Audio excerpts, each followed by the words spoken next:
এই যে ভারতের যে আমাদের দেশের বিরুদ্ধে সবসময় যে একটা আগ্রাসী যে মনোভাব অব্যাহতভাবে পরিচালনা করছে,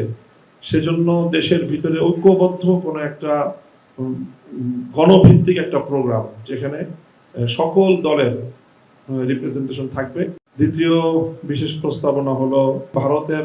যে আমাদের দেশের বিরুদ্ধে সবসময় যে একটা আগ্রাসী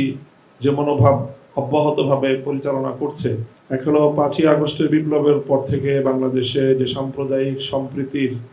স্থাপনের যেই নজিরবিহীন দৃষ্টান্তগুলো আমরা স্থাপন করেছি, সেগুলো আন্তর্জাতিক মিডিয়ায় সরকারিভাবে ফলো করে প্রচার করার বিশেষ উদ্যোগ নেওয়া প্রয়োজন। দ্বিতীয় বিশেষ প্রস্তাবনা হলো যে আমাদের পার্শ্ববর্তী যে প্রতিবেশী রাষ্ট্রের আগ্রাসনের মুখে আমরা এখন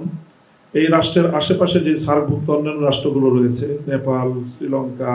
মালদ্বীপ, এই রাষ্ট্রগুলো সহ বাংলাদেশে সার্ককে কার্যকর করে তাদের